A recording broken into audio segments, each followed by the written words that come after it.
Hello दोस्तों, नमस्कार। स्वागत है आप सभी का आपके अपने परिवार सीयूटी लैब पर। तो दोस्तों, आप लोगों का जो फॉर्म है वो कब आउट होता है, क्या क्या डॉक्यूमेंट चाहिए, कैसे कैसे क्या क्या चीज़ें आपको ध्यान रखनी है फॉर्म भरते समय, सारी बातें हम लोग यहाँ पे करने वाले हैं। अगर नए हैं तो चैनल को सब्सक्राइब जरूर कर लीजिएगा। तो देखिएगा, यहाँ पे आप लोगों को ये पता है कि एनटीए का जो कैलेंडर है वो आपका अभी दिसंबर में आ जाएगा और फरवरी में आप लोगों का जो फॉर्म है सीयूटी के लिए वो आउट हो जाएगा और मई में अमूमन इसका एग्जाम होता है। तो अगर देखो यहाँ पे आपका फैब में फॉर्म आता है तो उससे पहले कुछ चीजें हैं जो कि आपको ध्यान में रखनी है और वो डॉक्यूमेंट्स है ना आपके उस टाइम पे हैंड टू हैंड नहीं रेडी हो पाते, तो आपको अभी से ध्यान रखना है। देखो, इंपॉर्टेंट डॉक्यूमेंट्स आपको क्या क्या चाहिए। मोबाइल नंबर और मेल आईडी को आप हल्के में मत लेना, क्योंकि आपके जितने भी पत्राचार होते हैं, कोरस्पोंडिंग होते हैं, या आपके जो भी इंफॉर्मेशन एनटी आपसे कम्युनिकेट करता है वो किसके थ्रू करता है, मोबाइल नंबर और मेल आईडी। अगर आपने ये गलत दिया है और कुछ बच्चों को मेल आईडी नहीं होता है तो भैया आप खुद से भी बना सकते हो। तो जीमेल पर आप आईडी बना लीजिए, या आप जहां से भी जिससे भी इसको बनवाना चाहते हो तो बना के रखो, एटलीस्ट आपको आगे भी काम में आएगी। मोबाइल नंबर आपका खुद का या मतलब पापा का या इस टाइप से ही देना है, किसी और का नंबर मत दे देना, ताकि वहां पे फिर जो है ना कल को एग्जाम कैंसिल होता है या किसी शिफ्ट में कोई दिक्कत आती है, आगे पीछे आपका एडमिट कार्ड जो भी चीजें, आपको सारा चीजें यहाँ से कम्युनिकेट किया जाएगा। तो आप इनको थोड़ा ध्यान से दें। आधार कार्ड आपके पास में है, या देखो आपको एक यहाँ पर गवर्नमेंट का एक आईडी चाहिए होता है, तो आप आधार कार्ड दे सकते हो या जो भी आईडी आपके पास में है। आधार कार्ड तो देखो हर बच्चे के पास होता ही है, तो मैं बोलूंगा कि आप इसी को ही लो, और नहीं है तो इसको बनवा लो। ठीक है। 10th और 12th की मार्कशीट, अगर रिजल्ट नहीं आया है तो आपको यहाँ पर इसकी जरूरत नहीं पड़ेगी 12th की, आप 10th लगा सकते हो। उस समय तक जब आप फॉर्म भरोगे तो रिजल्ट नहीं आया होगा, तो उस समय पे आपको इसका जो ऑप्शन है वो बता दिया जाएगा, या फिर आप ओनली 10th की मार्कशीट लगा सकते हैं। अब दूसरी चीज, यहाँ पे नेम में प्रॉब्लम आती है। मेरा एक खुद का फ्रेंड था, उसका एग्जाम क्लियर हुआ था गवर्नमेंट जॉब के लिए, उसका नाम था दीपक गोयल, और सॉरी, वैसे तो दीपक गोयल, और उसका नाम जो डॉक्यूमेंट में था वो था दीपक कुमार, तो वहां बड़ा कंफ्यूजन हो गया था। तो लास्ट में काफी उसको प्रॉब्लम्स आई थी। तो आप ये चीज अगर है कि अगर नाम आपका जो आईडी है उसमें, आधार में जो आपके आईडी है उसमें वही नाम होना चाहिए जो आपका 10th 12th की मार्कशीट में, तो ये नाम को लेकर के कोई कंफ्यूजन ना हो, या आप कुछ भी इसमें अपडेट कराना है तो आप समय रहते इसको करा लीजिए, बेस्ट रहेगा आपके लिए। उसके बाद में अगर बात करें तो इसमें आप लोगों को एक साफ सुथरी बढ़िया नहा धो के फोटोग्राफ खिंचवानी है, प्रॉपर स्टूडियो से खिंचवाए, इस साइज के अंदर और इस फॉर्मेट के अंदर आपको रखनी है। मास्क लगा हुआ नहीं होना चाहिए मुंह पे, चश्मा लगा हुआ नहीं होना चाहिए, मतलब चश्मा वो दूसरा वाला स्टाइल वाला नहीं, जो नॉर्मल होता है वो लगा हुआ हो सकता है। तो इसलिए एकदम सही प्लेन बैकग्राउंड में आपको अच्छी फोटो लेनी है, ताकि आपकी फोटो की वजह से फॉर्म आपका रिजेक्ट नहीं हो जाए।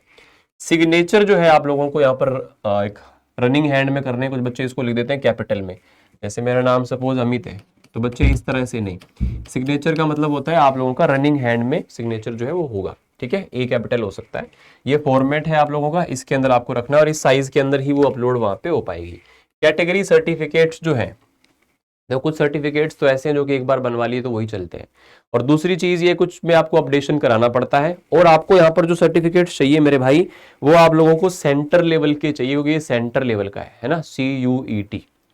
तो यहाँ पर ये है जो कॉमन यूनिवर्सिटी है वो सेंटर लेवल के ही स्टेट जो आपके सर्टिफिकेट्स है उनको यहाँ पर वैलिड मानेगी, तो इसलिए सेंटर लेवल के आपको सर्टिफिकेट्स चाहिए, जो भी सर्टिफिकेट्स है, स्टेट लेवल के नहीं। अब जैसे मान लो यहाँ पर ओबीसी एनसीएल है, अब ईडब्ल्यूएस है या फिर ओबीसी नॉन क्रीमी लेयर है, तो इनमें क्या होता है, इकोनॉमिक आधार पे आरक्षण दिया जाता है ना, इकोनॉमिक बेसिस पर आपको रिजर्वेशन दिया जाता है। तो ये चीजें चेंज होती रहती है, आपको अपडेटेड चाहिए। जैसे जो आपका फाइनेंशियल ईयर है, मान लो आपका अगर 2025 फरवरी में आप भरोगे तो आपको 2024-25 वाला, यानी कि 1 अप्रैल 2024 से 31 मार्च 2025 तक जो वैलिड होगा ना आपका ईडब्ल्यूएस या फिर आपका एनसीएल वाला, ये आपके लगेंगे। ठीक है ना, तो अपडेटेड आपको यहाँ पे चाहिएगा, इस चीज का ध्यान रखना। SC ST का अगर आपका डॉक्यूमेंट तो वो आपके पास होना चाहिए। ठीक है, ये आपका पीडीएफ फॉर्मेट में इस साइज में होना चाहिए। या फिर इसके अलावा और कोई सर्टिफिकेट है, बीपीएल में आते हो, कश्मीरी माइग्रेंट है, या फिर पीडब्ल्यूबीडी आपके पास में कोई और इसमें अगर सर्टिफिकेट है तो आपको वो अपलोड करना पड़ेगा।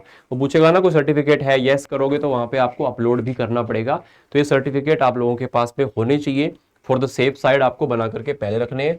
बहुत ज़्यादा समय आपको नहीं मिलता है तो इस कारण से आप लोगों को वहां पर परेशानी हो सकती है। तो ये सारी चीज़ें हैं, सारी डॉक्यूमेंट है, आप पहले से बनवा के रखेंगे।